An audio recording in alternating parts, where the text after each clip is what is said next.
The baby would not stop crying, and Caleb Hart stood in the middle of his own kitchen, holding her wrong, rocking her too hard, while 6 other children watched him fail. Mary had been dead 11 days. The dishes had not been washed in 3.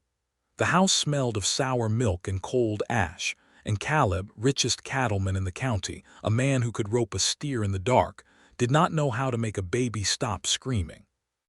"Give her here," said his sister, reaching out. "No," Caleb said and turned his back on her. "She's mine to hold." The children stared. His sister's mouth fell open. A rich man, red-eyed and unshaven, walking circles in his own kitchen with a screaming infant, refusing help from anyone while his boots tracked mud across Mary's clean floor. Some of the ranch hands, passing the window, stopped to look too, then quickly looked away, ashamed to see such a proud man brought so low. Then Caleb did something no one expected. He sat down on the kitchen floor, right there in the dirt and the spilled flour in his fine wool coat, and he pulled all 7 children down around him, one by one, until they sat in a circle like a wagon wheel, the baby still crying in his arms. "Your mama's gone," he said, plain, no soft words to hide it. "I don't know how to do this without her. I'm asking you to help me." The oldest boy, 13 and trying hard not to cry in front of the little ones, said, "Help you how, Pa? You're the grown one."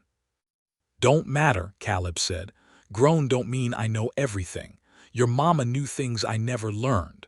So we're going to learn together or we're going to fall apart. Your choice." His sister stood in the doorway, shaking her head. Caleb Hart, sitting on his own kitchen floor like a hired hand. "Folks will talk." "Let them talk," Caleb said, not looking up. That was the moment the middle daughter, 6 years old, quiet since the funeral, finally spoke. She crawled into his lap beside the baby and said, "I know how to make her stop crying. Pa Mama showed me. You gotta hum, not talk." Caleb Hart, a man worth more cattle than any rancher in 3 counties, sat on his floor and hummed, off-key and clumsy, until the baby's cries turned to hiccups, then silence. His sister left within the week, saying she'd never seen a rich man behave so strange. But Caleb did not care what she thought. That night after the children slept, he lit a lamp and wrote the letter that would change everything. A notice for a wife, sent east, praying some stranger might answer where his own family had failed him. The knife came out from under her pillow so fast that Caleb, standing in the doorway with a lamp, barely saw her hand move. Rosalind stood in the dark, blade steady, eyes wide, before she saw who it was and let her arm drop. "I heard footsteps," she said, breathing hard. "I'm sorry." "It's just me," Caleb said. "Wanted to check the little one wasn't fevered again." She slid the knife back beneath her pillow, quick and practiced, like she'd done it 100 times before. Caleb said nothing about it, but he did not forget it either. That had been 2 weeks after she arrived. 2 weeks of watching a small woman in a plain gray dress turn his broken house into something warm again. She had knelt in the dirt of the porch the very first day, dust ruining her good traveling dress, and looked each child in the eye.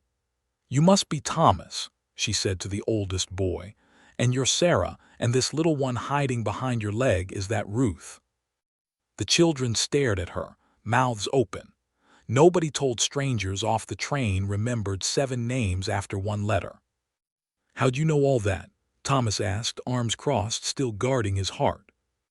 "I read your father's letters twice," Rosalind said. "Every word, names matter."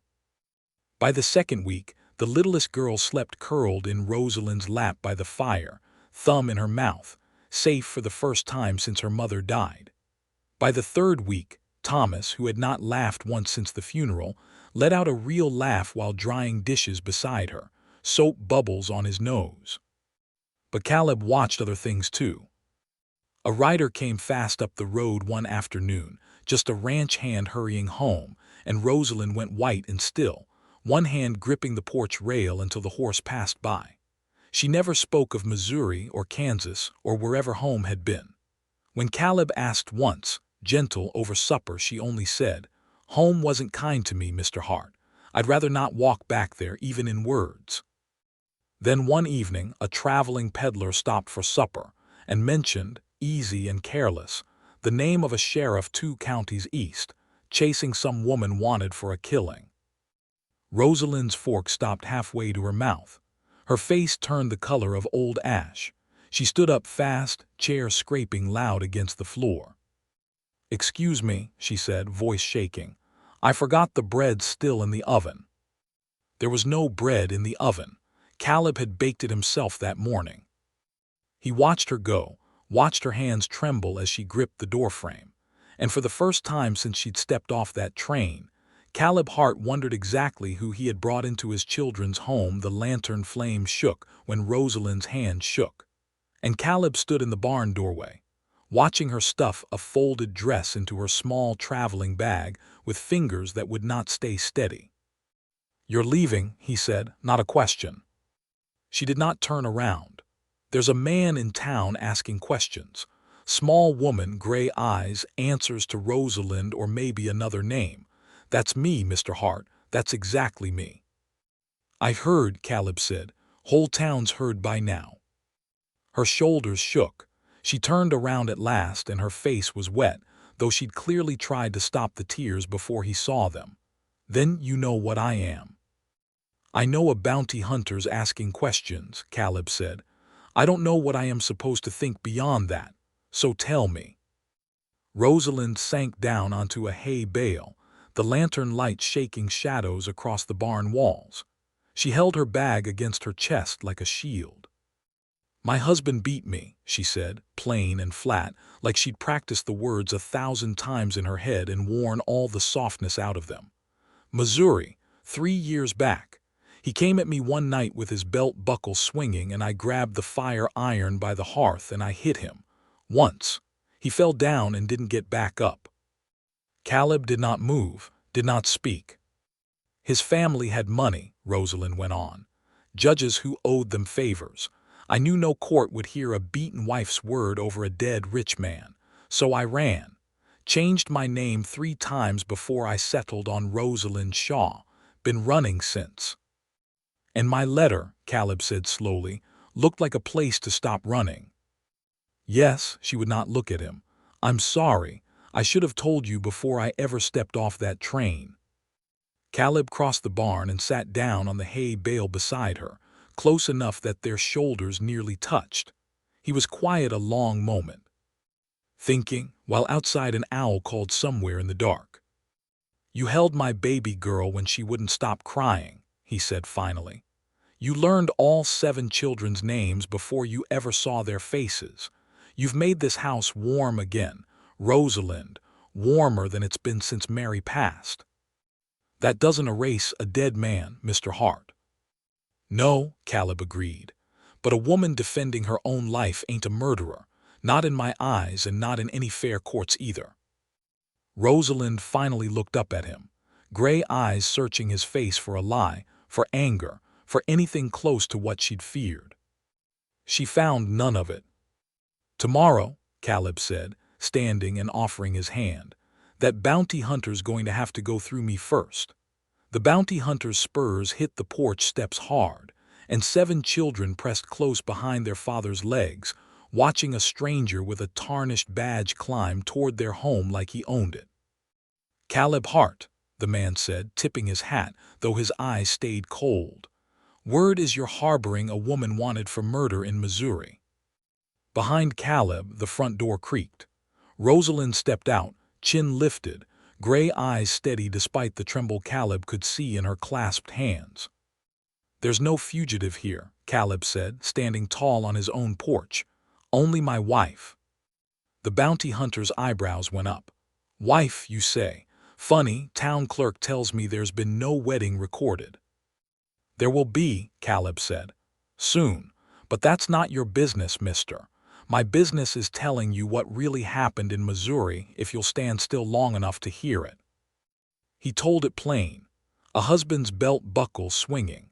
A fire iron grabbed in desperation. A woman defending her own life against a man twice her size, in a house with no witnesses except fear itself.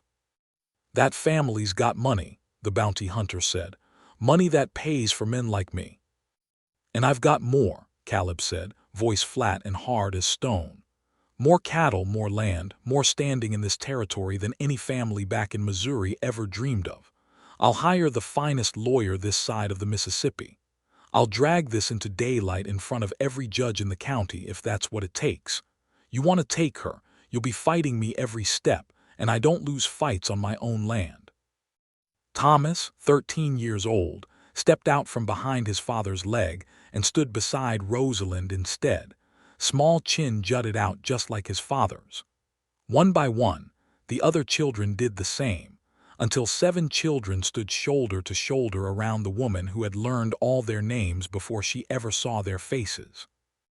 The bounty hunter looked at the children, looked at Caleb's hard eyes, looked at the size of the ranch stretching out behind them, barns and cattle far as anyone could see. He was a man paid to catch easy prey, not to fight a rich man's whole family and fortune. "This ain't over," he muttered, but he turned his horse anyway and rode back down the road, dust rising behind him, and never came again. That winter in the small church at Red Feather, Caleb Hart and Rosalind Shaw were married for true. 7 children stood at the front, smiling without being told to. Years later, the littlest girl, grown with children of her own, always finished the story the same way. "Grandmother ran here full of fear. She stayed because she found something stronger. And grandfather always said the richest thing he ever owned wasn't cattle or land. It was the day he chose to stand beside her, instead of asking her to explain herself."